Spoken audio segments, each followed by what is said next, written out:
Welcome to City Grow Live. We're here with Luke Gordon, the one and only. And I've got one starting question for you.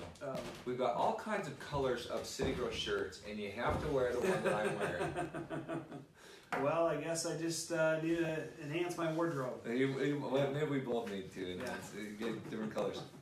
We're excited to be here today. We're talking some policy stuff today, specifically the GDPR, which if you haven't heard of now, you probably haven't been in your email for the last, week, because it seems like every day we're getting dozens of emails with updated privacy policies, updated terms and conditions. What is the GDPR? Great question. Really, the GDPR is Europeans' new regulations. It's data protection is really the idea behind it. Is they want to help consumers be able to protect their own data. They want to help consumers be able to know what's being shared about them and allow them to be able to modify, correct things, and ultimately delete them. That way they can control where their data is being shared. So it's following suit of other, regulations that have been in place for a little while. Like we've talked here on the show about TCPA, the Telephone Consumer Protection Act, that we follow and regulates Correct. A lot of texting. And but that's here in the U.S. So tell me, you said it had to do with Europe. Where does the GDPR apply to? So there's a few different scenarios of when it applies to you. Okay. So as you mentioned, we follow the TCPA very closely here at City Grow. We're a text marketing company. We deal with that a lot. We do other things as well. But with that, we receive written consent from consumers. And so we're following a lot of that protocol that the GDPR has in place. But what's happened is the regulations that Europe had were from back in, I think it was 1996. It was in the 90s when they established their last regulations. And so the regulations haven't been as strict as they are here in the US. And so you can simply just take a phone number and you can start texting that phone number.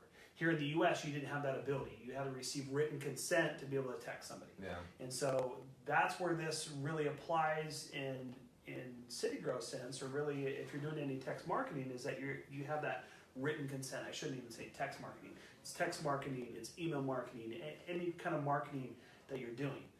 Gotcha. But when it applies to you is if your company is based in one of the European Union countries, if you market out to anyone who lives in one of those countries.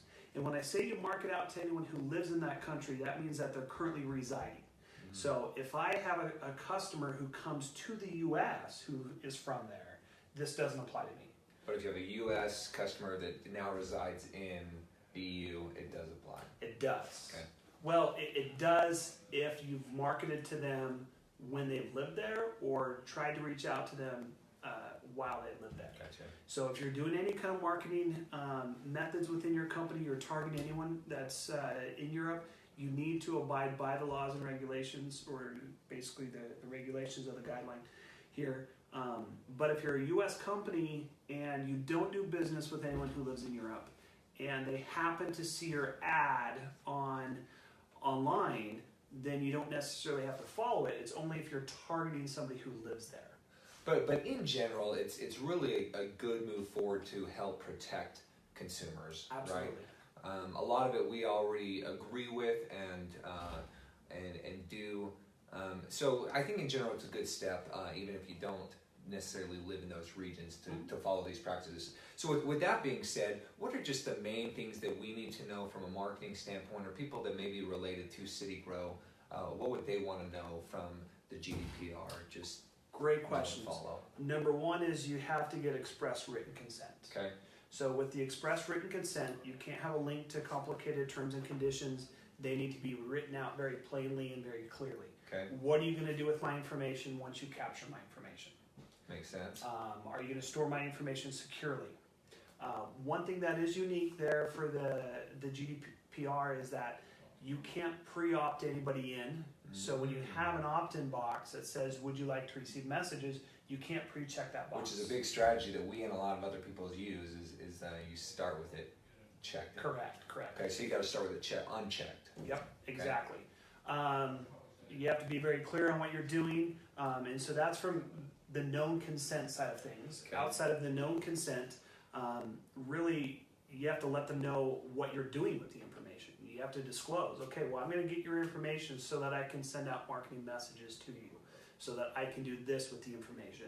If you're aggregating the information, you need to let them know how you're going to aggregate the information, especially if you're a company that has over 250 employees. So that's kind of where the threshold is that if you do have a company over 250 employees, you have to provide the aggregation methods of what you're doing within your company. Okay. But if you're a smaller company, you need to provide the information, you need to tell them what you're going to do, and then in addition to that, you need to provide the ability for them to be able to opt in, they can modify their information, and ultimately they can self-delete their profile if they no longer want you to have any of that. So this would be a contact that's in your database, would need to have access to do all that. So, Correct. so that's one thing that's actually changed on the grounds here at City Grow, is updating our system to allow that kind of stuff. Mhm. Is that Yep. correct?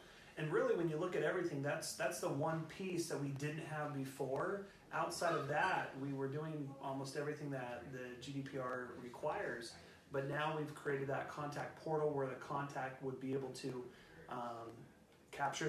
be able to look up their information, modify their information, and then ultimately delete it. So talk real quick, because we'll have a lot of our customers listening to this. Who has access to that? Who needs access to that? Contact portal. Okay. That we've added. So the contact portal itself, the person who would get access is going to be your consumers, the end consumers who would be getting access to that. Now, that's provided for our clients that we work with, the companies that we work with that are in the EU, that they can be able to utilize and access right now. We have that coming for other clients that are part of our Pro Plus package here within the US in the near future. And then with that, right now, currently, the business owner has the ability to capture all the information, not capture it, but to see it and modify it and delete it. Now we're providing a way for the consumer to be able to do that. Yeah. So previously they could reply stop or on an email unsubscribe, all of that kind of stuff, but now they can actually go in and delete their profile. Correct. Change their birth date, change whatever data fields that we have on them. Correct. Makes sense. Okay, I didn't mean to cut you off. I think you were talking about third party, you're getting into something on third party data and notifications. Really, that's the next piece with it, is that with the things you need to know is if there's any kind of third party that accesses the data, you need to provide that information, what they're going to do to your consumers. You need to disclose to them. If you use cookies, you need to disclose to them the purpose behind your cookies. With the third parties that we use, that's the business owner's decision to be able to have us integrate. We don't provide any of our information to any other third party. And so with that, we've been in complete compliance with it. And so you just need to make sure you disclose that if you do. Really, the last piece is that if you do have any sort of data breach, you need to make sure that you have a plan of how you're going to notify everybody so that they're aware of what they've done or what's happened and where their information has gone and if there's any risk on their end. And I see a 72 hours. Is that kind of the limit that you need to notify them within that time period? Within that 72 hours. Now, if you're not complying with any of the different pieces with the GDPR, or you don't inform your customers within that 72 hours, the fine is pretty hefty. The fine is actually 2% of your global revenue. Oh, wow. And that's gross global revenue. Oh, wow. Yeah, so they are very stringent on this. It's very important that you follow these things. Within City Grow, we're very strong about protecting your consumer data and providing it for them. We've been in compliance with almost everything except for that customer portal. We're making a few changes here to make sure that you can and you are disclosing everything you're doing with the information with our opt-in screens. And so that's just really important that you do make sure that you understand how it applies to you completely so that you can follow these things. Cool. I think that covers a lot of the basics. I'll sum it up real quick, turn it over for some final thoughts to you, and we'll shut this episode down. That'll work. So it sounds like just overall GDPR is another step forward to protect consumer data. Mm-hmm. We need to let our customers know and contacts that opt into our subscription services what we're doing with their data, where it's going, and give them full access to it. It's really just a play to be more transparent with all that data.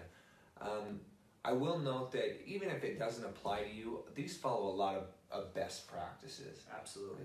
no one's going to subscribe to a list. Well, I shouldn't say that. A lot of people do subscribe to lists without knowing what you're doing with their data. But it's considered best business practices to get consent, not reach out to people. I mean, that's the difference between spam and marketing messages that really work is consent driven, very transparent. They know everything.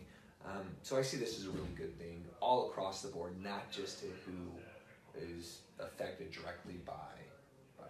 Any other thoughts? Absolutely.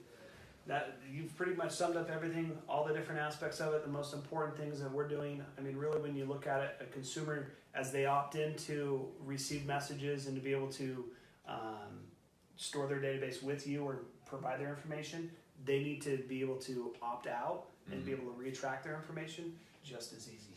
And so we've made the steps to be able to help provide that for them.